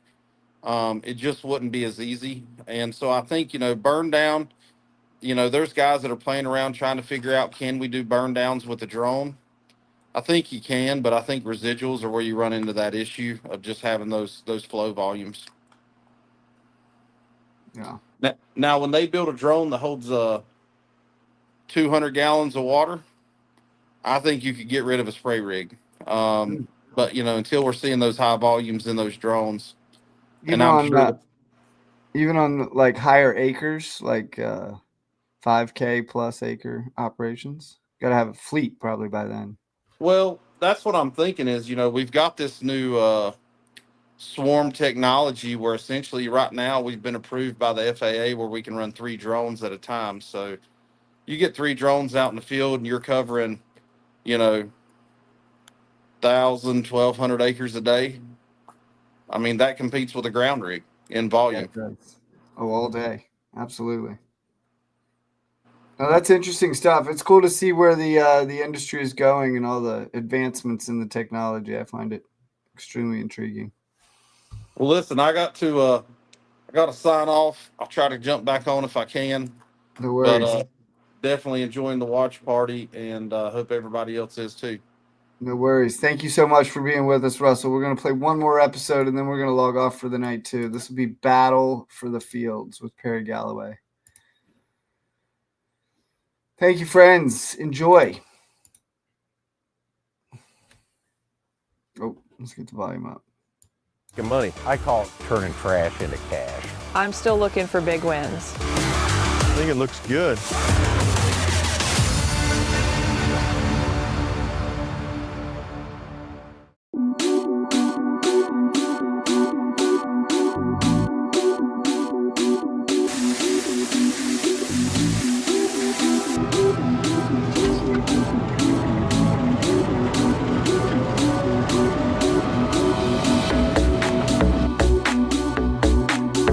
Welcome to Top Crop. May the 26th, I believe. It's a Friday. It's rained again. So, we have, I don't know, less than a day of planting left, but it's too wet, so we're gonna talk about planters. I get the question a lot about what planters we use, what crops we use them on, and the differences. So, the one I'm standing next to right now is actually one we have pretty much dedicated to soybeans, a 15-inch planter, 60 foot wide. It is a John Deere, it's a DB60. I think it's 47 rows, so each row is 15 inches spacing. We like that for our soybeans. It's we do a pretty good job accurately planting our soybeans. Give us better spacing than say a drill might give us. So it is equipped for no-till. We looked at some soybeans yesterday that were planted no-till at a 30-degree angle across some old corn beds. You know, we use raised beds a lot in the South and the Mid-South, so this planter is capable of handling that. We've got pneumatic down pressures. We've got the no-till coulters. Just does a good job for us planting soybeans. We've made a lot of big yields with this soybean. Just folded up now. It's got all kinds of hydraulic contraptions that allow it to unfold, and it's 60 foot wide, as I mentioned earlier. Central fill hopper, so it holds, I think, 100 bushels or 100 units. So we can plant a lot of acres in a short period of time with this DB60 planter. That's one feature I really like about it. We can cover a lot of acres. During the span of a week, it seemed like we worked 2 or 3 days and had to sit 3 or 4 days just because of the weather. So once we start rolling, it doesn't take us long. All right, let's go next door.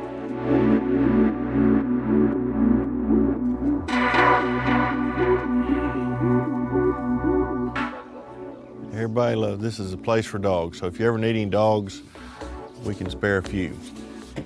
So back to planters. So we looked at a 15-inch, 60-foot planter we had dedicated pretty much to soybeans. We're gonna look at a drill now. What do we do with a drill? It'll plant about anything. This particular drill is on 7.5-inch spacing. It's 42 foot wide. I think it's 42 foot wide. It's the N500 series. So this particular one's a N542. Similar to the ones I've had in the past, so it wasn't any problem adapting to it. It's got a 270 bushel pull between hopper or cart, so you can fill that thing up with seed and go the full day. So what do we plant with it?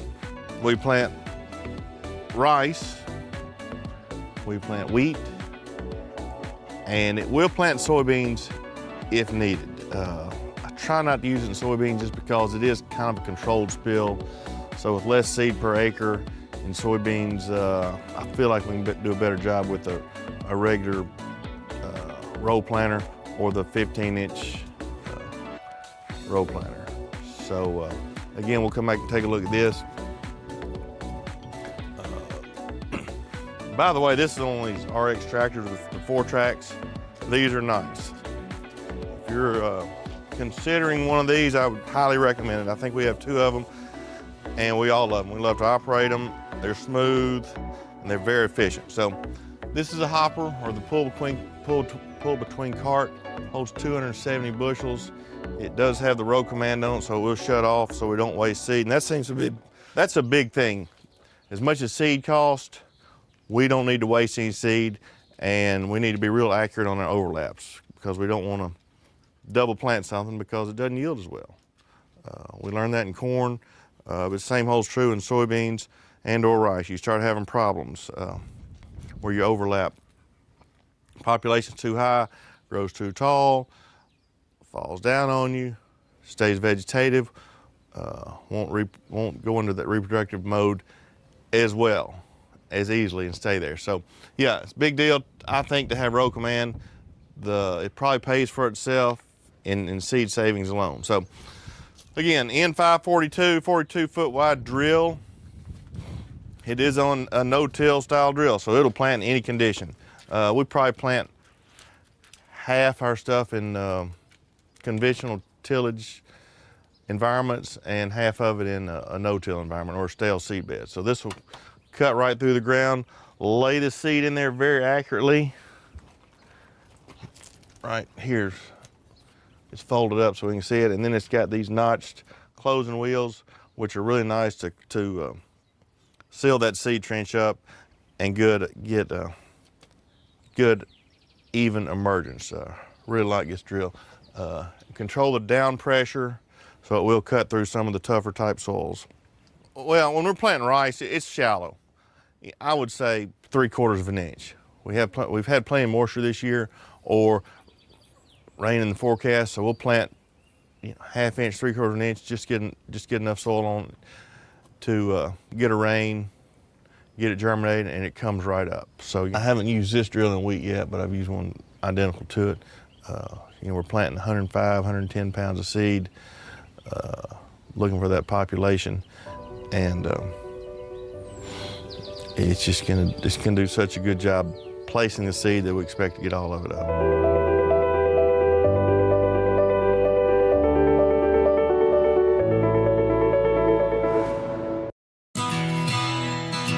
In the past 3 years, we're 365 GDUs behind schedule. So that is one of our concerns here. If we don't have solar, we don't have GDUs, we don't have photosynthesis, we don't have energy into that plant. So that's where, when you guys approached about Architect and being able to add that on at that V5 time frame, I was really excited for it. Definitely looks like it's doing its job here. I'm excited to take it to yield and see if we can't get it on every acre next year. We've been very happy with the roadability. They've been very smooth on the road, not bouncy. They don't have the loud sprayer noise. So we're going to be putting a lot of high road miles, a lot of heat in the summertime. So we're really excited to see that, and the less compaction, our clay soils getting over it, and sometimes even tougher conditions. We have a very aggressive warranty on these. They're 7 years. It even covers field hazard and stubble protection, which means that, CIAT really does feel we have a great quality tire, and we're standing behind that. Cornstalk stubble is extremely hard on tires, so that's really good for us.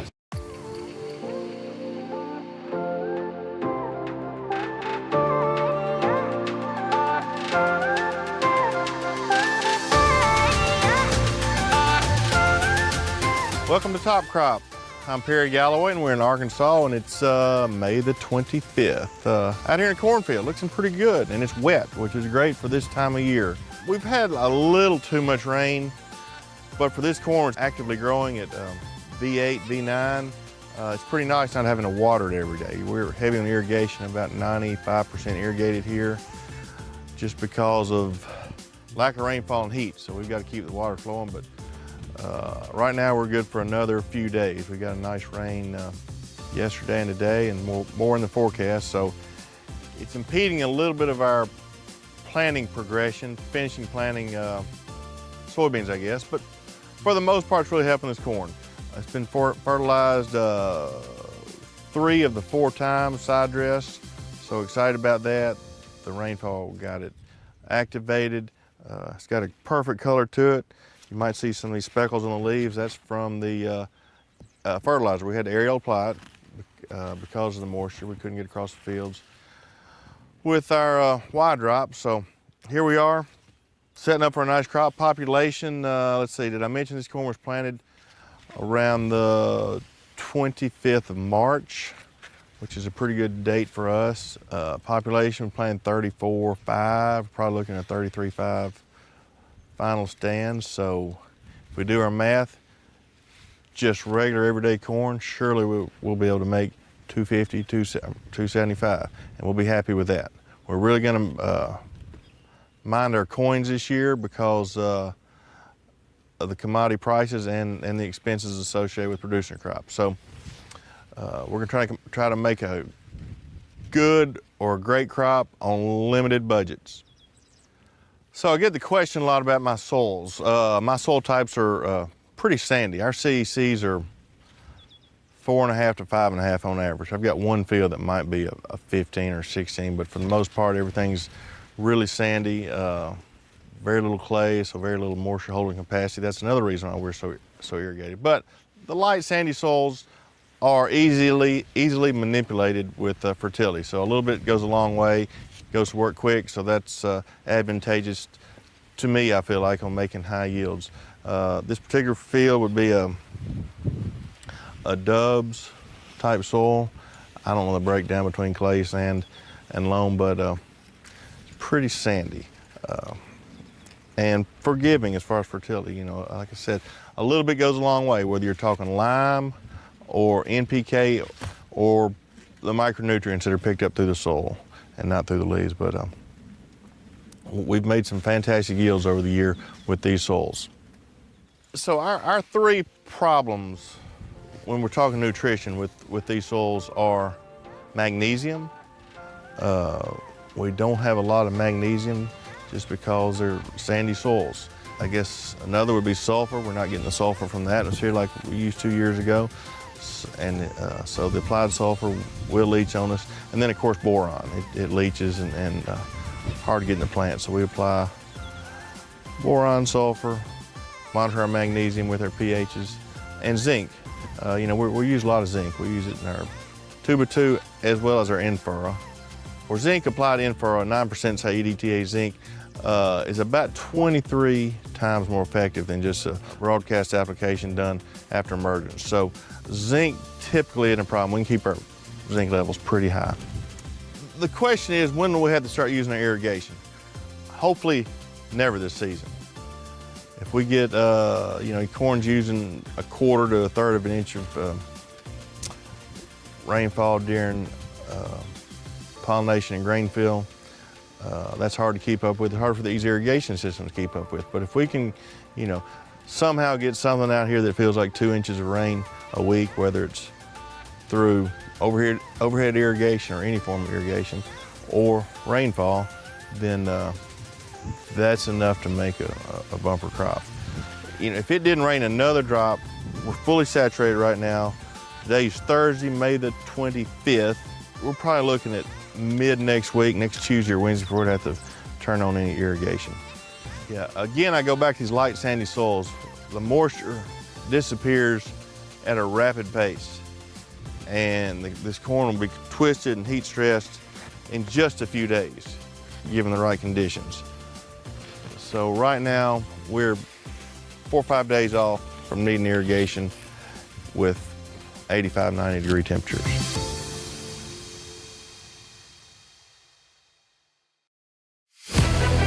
Another thing that we're doing, the sugars, octane. We gotta have that sugar. We gotta have the kelpine for the stress mitigation.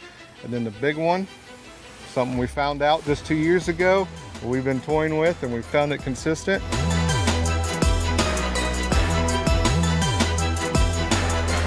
Onward Max, 6.5 ounces. And let me tell you, the trials that we ran with that, there's a reason why it's going on every single acre of our corn. Choose your herbicide. Choose your pest protection. Choose AgVenture. The latest trait technologies featuring the power of the Enlist weed control system, plus the quality and service you know and trust. Produce more bushels with 4-seed Enlist and PowerCore Enlist corn from AgVenture. Visit agventure.com/corn traits to get a whole farm solution with the latest corn traits.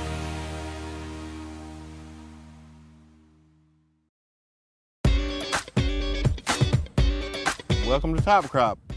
We're in a cotton field in Arkansas on this May the 25th. This cotton's about 3 weeks old. It's kind of ragged. You know, it's been through a little bit, some weather issues, some insect issues with the thrips. We got those under control. We put our insecticide for the thrips in with our herbicide, so the weeds are dying, grasses, broadleaves. Cotton survived, the leaves are straightening out. The new leaf right there. Perfect little leaf coming. So this field will look a lot different this time next week, or maybe in 4 or 5 days. So this is on 30 inches, which is kind of, it's not the norm. This is a 30-inch hybrid skip pattern that I used for the first time. I wasn't the one who thought it up, but talked to other growers and they like this 30-inch hybrid. So we got a row, a skip, 4 solids, a skip, and a row to make up our 20 feet, to make our picker more efficient. And just because we have a skip here and on the other side of the 4, that cotton has a way to compensate. Hopefully this will be solid cotton at harvest and this row won't even be missed. So really excited about cotton. I grew it almost 100% cotton for 20 plus years. I've been out of it for 10 years, but excited to get back in it. I really need the rotation. We have a lot of nematode problems, and with cotton nematodes, root knot nematodes are a little easier to control, I feel like. So that was one thing. Plus, I just like the management of cotton. It's a high management crop. You need to be out here every day seeing what kind of problem you have in your cotton field. And I promise you there'll be plenty of problems to follow throughout this year season of top crop. Population-wise, we planted in the neighborhood of 40,000 on most rows. We did some a little adjusting on some inside rows, but we'll talk about that later. With a little cooperation and some good weather, you know, we can make 2.5, 3.5 bales of cotton. It's a little tattered. We had some bad wind in front of this last rain event, but that won't slow it down either. The new leaves look good, so they'll unfurl, and we'll be on our way. Put some fertilizer on it in the next week or 10 days, and this stuff will really take off. Cotton's one of the crops you got to fertilize it to make it grow, and then you got to put a growth regulator on it to keep it short and squatty, keep it in better reproductive mode. Welcome to Top Crop, and here's Cotton 2024.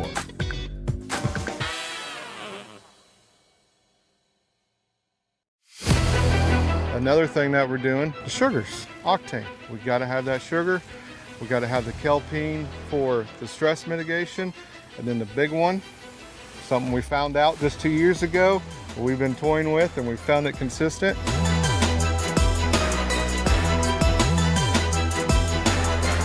Onward Max, 6.5 ounces. And let me tell you, the trials that we ran with that, there's a reason why it's going on every single acre of our corn.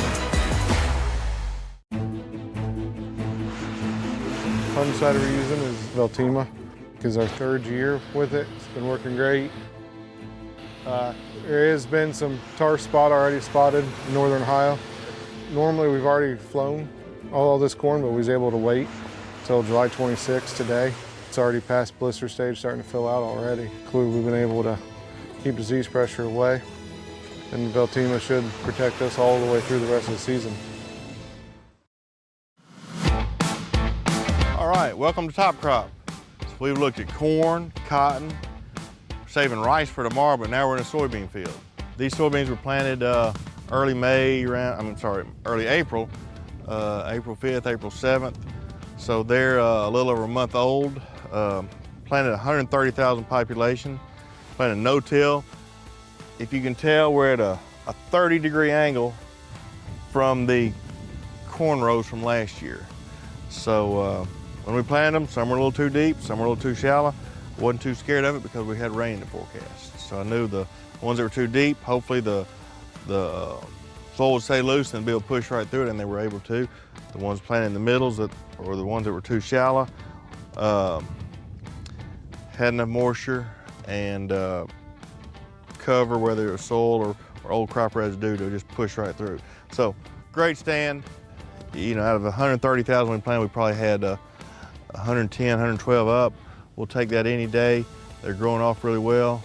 We sprayed them once for weeds with the herbicide, and we'll spray them again probably within the next week, and we'll consider them laid by and expecting a nice yield.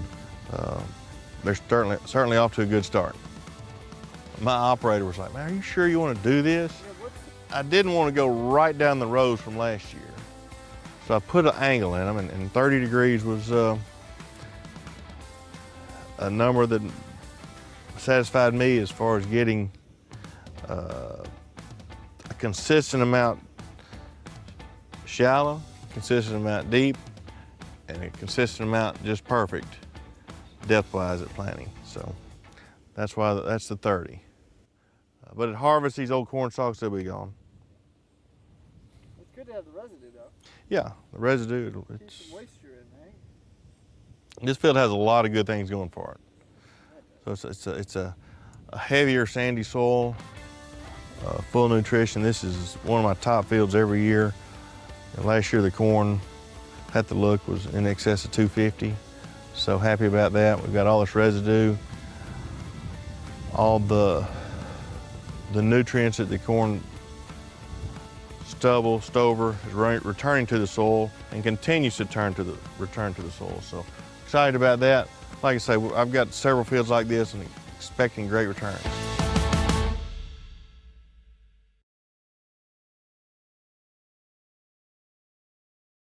And welcome to Top Crop. As promised, we've looked at corn, soybeans, cotton, talked about wheat. We may look at some wheat later, but we're in a rice field now, which I know that's a crop unique to a lot of people, but not in the Mid-South and Arkansas especially. I think Arkansas, the U.S. raises about 3% of the rice in the world, and 1% of that is actually raised in Arkansas. So 1% of the rice in the world is raised here in Arkansas, and the other 2% is scattered out between Texas, Louisiana, Mississippi, California, of course, so that'd probably catch most of the rice. Might be a little bit in Alabama. This rice is about boot top high, probably 6-leaf rice. It's ready to, as we say, go to flood. It's had its final herbicide application and needs some fertilizer, which the rain interrupted that. So just as soon as it dries out a little, we'll put 100 pounds of nitrogen on it. And in 2 weeks' time, this will look like a pool table. It will be shin high, if not knee high, solid green. And this is a hybrid rice, so even though it's planted thin at 23, 24 pounds of seed per acre, it's amazing how one seed will tiller into a huge rice plant. So this will be solid, beautiful green crop. I can't say enough about it. It looks good. The water you see out here is just rainwater. It just rained this morning, so when it dries up, we'll make some fertilizer applications and take this to flood, as we say. And start out with a shallow flood, just maybe an inch deep, 2 inches deep. But then as the rice grows, we'll deepen the flood until it's probably 4 inches. So again, here's the rice we've been promising you. Looks good. Looking forward to a good rice yield because the price is in pretty decent shape.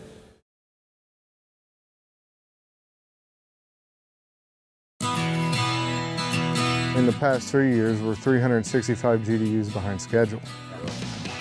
So that is one of our concerns here. You know, if we don't have solar, we don't have GDUs. Ladies and gentlemen, welcome back. We don't have energy into that plant. That was episode 4 of season 2 of Top Crop, called Battle for the Fields, featuring Perry Galloway over there in the Delta, hanging out in Arkansas. Just want to remind everybody that the premiere of Top Crop is coming this Thursday night, 5 p.m. Eastern Standard Time. Make sure you set your DVRs. It'll be at 5 p.m. Eastern Standard Time. It'll be on DirecTV, Dish Network, and Comcast. Anywhere you can pick up RFD TV.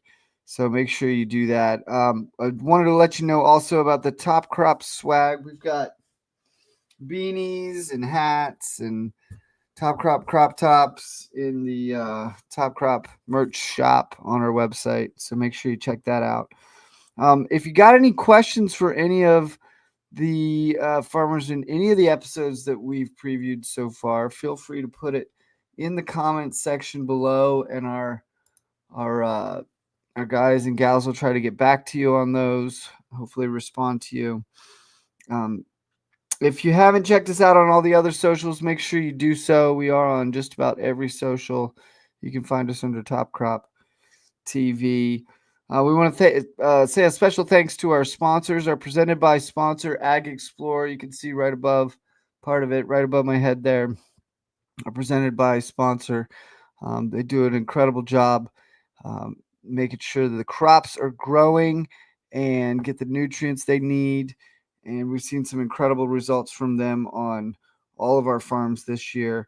BASF, in association with BASF, as well as some other incredible sponsors that you saw tick up there on the credits.